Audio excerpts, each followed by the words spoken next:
Eu sou o Gabriel Amaral e esse daqui é mais um vídeo do Raiz Tricolor de análise local. Hoje o Fluminense enfrenta o The Strongest da Bolívia no Maracanã. E como eu fiz lá em Lima, né, quando chamei um repórter local para poder falar um pouquinho sobre o nosso adversário, lá no caso o Sporting Cristal, hoje também chamei um repórter local que está local, né? Um repórter boliviano que está no Rio de Janeiro, o jogo hoje é no Rio de Janeiro, para ele poder falar um pouquinho sobre a equipe do Bolívar. Perdão, do Strongest, né? Do rival do Bolívar, né? Do Strongest lá da Bolívia. Então peço que você deixe seu like aqui embaixo, que você se inscreva aqui nesse vídeo do Raiz Tricolor. E eu preciso te avisar só de um negocinho antes, que está rolando uma promoção gigantesca lá na Fute Fanatics. É a sua hora de comprar uma camisa oficial do Fluminense, aproveitando um bom desconto, mas precisa ser rápido. Por que precisa ser rápido? Porque eles estão com uma promoção chamada... Cadê? Um cupom especial chamado Camisas Carregam Histórica Brasileirão Série A no G4. O que isso quer dizer? Cliquei até errado aqui, ó. O que isso quer dizer? Quer dizer que enquanto os times estiverem no G4, o cupom BRAS G4 vai te dar 12% de desconto. Isso é maior que qualquer desconto que você procurar aí em relação a cupons e etc. Então, assim, se o seu time tá no G4 e o seu time está no G4, não, seu time é líder do Campeonato Brasileiro, né? Só isso, né? Se você clicar aqui, ó, Flamengo, Fluminense, Palmeiras, além desses três times, hoje também habita o G4 do Campeonato Brasileiro, a equipe do Atlético Paranaense, que tá aqui em cima, né? Aqui, ó, Atlético Paranaense, estão com 12% de desconto se você usar o cupom BRASG4. Eu vou deixar link aqui na descrição. Obviamente você vai cagar e andar para Flamengo, para Palmeiras e para Atlético Paranaense e vai pesquisar os do Fluminense para poder fazer a sua compra. Já tem a camisa nova por lá, já tem a camisa de goleiro, a bermuda, a camisa personalizada do Marcelo, as camisas da Brasiline, enfim, tudo por lá. Eu acabei de comprar essa calça, inclusive. Tudo por lá, a camisa de aquecimento, tudo por lá, Bras G4. Aproveita, porque assim, pode dar uma merda, sábado que vem a gente não tá no G4 mais, então você aproveita para poder ir lá comprar com 12% de desconto. Vamos ao react. Dessa vez eu fiz um pouquinho diferente, né? Da outra vez eu botei o vídeo completo aí, deixei só ele passando na tela. Algumas pessoas reclamaram, falaram, pô, ficou meio enfadonho e tal. Então dessa vez o vídeo é até um pouco mais curto. Eu convidei o Andrés Funes, é Álvaro Andrés Funes. Ele é repórter e apresentador lá da RTP Deportes, né? RTP é um grupo de mídia lá da Bolívia e ele é apresentador lá da parte de esportes. E ele tá aqui no Brasil e eu perguntei ele aquela perguntinha simples, básica, que é o seguinte: ponto forte, ponto fraco da equipe do Strongest, né? É até, né, curioso aí, ponto forte do Strongest. Vamos lá, vamos ouvir um pouquinho, tá legendado aqui embaixo, vou dar alguns pauses pra gente comentar uma coisa ou outra que ele falar. Hola, ¿qué tal, Gabriel? El placer de saludarte, soy Álvaro Andrés Funes, periodista deportivo de La Paz, Bolivia, que ha llegado para hacer la cobertura del partido de The Strongest por Copa Libertadores. Respondiendo un poco a tu pregunta, ¿cuáles son las debilidades y las fortalezas que tiene el conjunto de The Strongest? Comencemos por las debilidades. Tiene dos bajas importantes, la de Luciano Ursino en el medio terreno, que es un hombre muy importante que no solamente se dedica a defender, sino también que ayuda con la elaboración de juego. Es más, sube un par de metros colaborando con el ataque. E la de Jason Chu. Sobre o Ursino, aí primeiro, esse desfalque é importante mesmo para eles, tá? Jogadores que conseguem, são bons marcadores e conseguem apoiar no campo de ataque, pro jeito como o Strongest deve jogar aqui no Brasil, são meio que essenciais, né? Porque é um jogador que pode provocar contra-ataque. Mas, né? Sube um par de metros colaborando com o ataque. E a de Jason Chura, que é o lateral esquerdo. Quando eu escrevi aqui lateral esquerdo, depois eu tava pensando aqui, o que ele quer dizer? Não é que ele seja o lateral esquerdo, não. Eu escrevi isso na legenda, depois eu não tinha mais como alterar e tal. É como se fosse um meia esquerdo. ok? Joga pela lateral, né? Lateral no sentido de campo, não de posição. Joga pelo lado esquerdo, né? Acho que talvez seja isso. Joga pelo lado esquerdo, seria um meia esquerda, mais ou menos. Tiene bastante llegada, tiene buen regate, O lateral esquerdo se chama Roca. buen dominio de balón, buena gambeta, y eso prácticamente va a hacer de que puedan ser las debilidades con las que cuenta el plantel integrado para este compromiso. E qual que é o problema principal? Eles perderam esse jogo contra o Ursino, principalmente contra o Royal Paris, num jogo há 10 dias atrás, em que, tipo assim, eles escalaram mais da metade do time reserva, um dos que foi titular acabou se lesionando. A pesar de todo esto, ha venido trabajando con otros hombres importantes.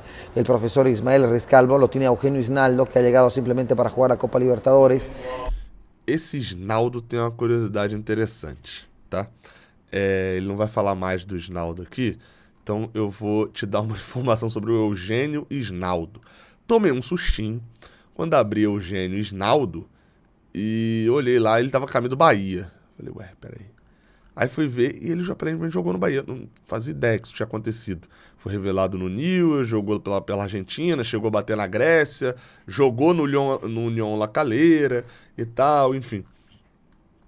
Qual não foi a minha surpresita quando eu reparei que o Isnaldo já jogou no Bahia, jogou 6 jogos, foi pedido pelo Diego Dabove, treinador que passou por lá, e ele tem, na carreira inteira, ele tem 29 anos, ele é atacante. Ele tem 11 gols. Ele tem 3 pelo Defensa e Justiça lá em 2015, ele tem outros 3 pelo Defensa e Justiça em 2016, ele tem 4 pelo La Calera em 2019, e o último gol dele foi marcado em 2021 pelo Defensa e Justiça também. De lá pra cá ele já jogou 6 jogos no Bahia, não fez gol, 24 no Tucumã e não fez gol, e 7 no Strongest, e adivinha só, também não fez gol. Se a gente tomar um gol nesse jogo, qual a chance, pô, dei um pause de sacanagem aqui com o meu amigo Andrés, né? Se a gente tomar um gol nesse jogo, qual a chance que esse gol não seja desse Eugenio Isnaldo? Como refuerzo, y en el medio terreno ante la baja de Luciano Ursino, Carlos Robles prácticamente va a ser el hombre que vaya a quedarse en el tema de contención. Entonces, en cuanto a debilidades podemos detectar nosotros todo ello, ¿no? Pero también podremos decir de que el conjunto de Die Strongest lamentablemente no ha venido jugando como lo ha hecho el Fluminense. Essa é uma frase que pode causar confusão também. Ele diz que uma coisa ruim é que o Strongest não jogou tanto contra o Fluminense. Você fala, óbvio, né? O Fluminense do Brasil, qualidade. Não, mas é no sentido de jogar várias vezes. O Strongest até agora no ano jogou 9 vezes, se eu não estou enganado. Somando tudo ali, né, dentro da temporada. São 7 pela Liga, né, do Campeonato Boliviano. E 2 jogos, um pela Libertadores e um pela Copa da Liga Boliviana. Então, assim, até o momento, apesar de eles estarem invictos, né, algo que ele vai falar aí também, o time jogou muito pouco, né, não joga 10 dias. Então, por mais que esteja descansado, que isso seja algo bom, o time tá com pouca rotação, né, igual o Fluminense, que já jogou quase... Tá com 19, 18 jogos no ano, se eu não me engano. Fin de semana, porque la fecha estaba, no quedó suspendida, sino que no le programaron el partido al conjunto de Die Strongest. Entonces aprovechó todo este tiempo como para descansar, estar simplemente concentrado en el partido que va a tener ante el Fluminense acá en Brasil. Ahora, en cuanto a fortalezas, el grupo está unido. Agora as qualidades, né? La dirigencia lo ha visto de esa manera, lo ha entendido así, ha hecho un esfuerzo por traerlos con 3 días de anticipación en un vuelo charter, ni siquiera un vuelo comercial, en un vuelo charter.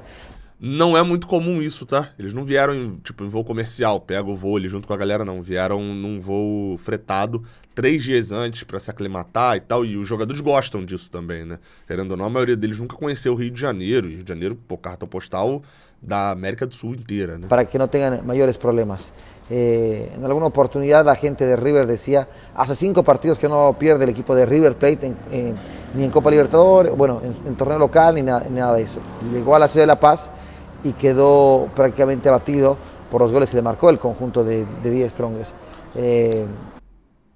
Ele vai fazer uma análise agora que eu discordo bastante, você já sabe por quê. Contra el Fluminense sacaba una estadística de la cantidad de goles que había marcado en 4 partidos, pero bueno, el Tigre, una de las fortalezas que tiene es la muy buena lectura de Ismael Rescalvo, sabe... O que ele vai falar aqui, beleza, vai falar do treinador. Mas assim, não dá pra comparar a questão do River, é óbvio, eles estão muito empolgados, muito entusiasmados, e isso ok, isso é normal por terem ganhado o River Plate. De fato, foi uma vitória gigantesca dos Strongest. Mas era, assim, não dá pra desconsiderar, não era que eles jogaram em casa e beleza, 3.600 metros acima do nível do mar. Não tem como desconsiderar o efeito que isso causa em times brasileiros e argentinos. Gabriel, mas causa... brasileiros, argentinos e uruguaios, basicamente. Porque, querendo ou não, na Colômbia, a galera joga em Bogotá 2.500. No Equador, tem a galera de baixo, tem a galera de Guayaquil, mas tem a galera que joga em Quito também. No Peru, tem a galera que joga a nível do mar, em Lima, mas tem a galera que vai jogar em Cusco também, em Arequipa. Então, assim, o tempo inteiro esses times estão jogando na altitude, não. A gente só joga na altitude uma vez por ano, no máximo. Então isso faz um efeito muito maior em brasileiro e argentino. Não dá pra desconsiderar isso. Jogo lá é totalmente diferente de jogo cá. El Tigre, una de las fortalezas que tiene es la muy buena lectura de Ismael Rescalvo. Sabe analizar los partidos, sabe leerlos, sabe hacer las variantes. No por nada en ese momento todavía continúa invicto desde que se hizo cargo del conjunto de Die Strongest. Tiene 7 victorias, tiene 2 empates, no conoce la derrota y considero que esa puede ser una de sus principales fortalezas, además del olfato goleador que... E eu também considero, o treinador é bom mesmo. Não entendi por que ele foi pro Strongest, inclusive saiu do futebol equatoriano, colombiano, equatoriano, onde ele poderia ter até um destaque maior. Talvez hoje o terceiro país, né, da América do Sul em relação ao futebol do Equador. E ele foi para Bolívia. Enrique Triverio, que quando está enchufado, le ha dado resultado al conjunto de Die Strongest para poder convertir goles. Esse Triverio que fez 2 gols contra o River. O la presencia de Jaime Arrascaeta. Não é Arrascaeta, é Arrascaeta. Este jugador moreno de la ciudad de La Paz tiene muy buen dominio de la pelota, es explosivo. Entonces esto también le ha ayudado en más de un compromiso, no solamente en el torneo local, sino también ante River Plate en la primera fecha de la Copa Libertadores. Ele acabou não citando o goleiro, o Vizcarra, que foi revelado pelo Vitória. Sim, um goleiro boliviano, da seleção boliviana, foi revelado pelo Vitória mesmo. Jogou campeonato de base, jogou tudo aqui no Brasil. E desse Arrascaeta é bom esse cara, tá assim, bom pro nível também, né? Talvez seja a nossa preocupação, mas eu falei mais disso lá no pré-jogo também, né? Les mando um abraço e, bueno, espero que les haya servido este pequeno análise. Valeu, Andrés. Deu pra conhecer um pouquinho do time do Strongest? Comenta aqui embaixo. Alguma coisa que ele falou te preocupou? Alguma coisa que ele falou te animou? Deixa teu comentário aqui embaixo. 6 horas da tarde, 6 horas da noite. Tô ao vivo lá direto do Maracanã. Tamo junto, até a próxima. Valeu.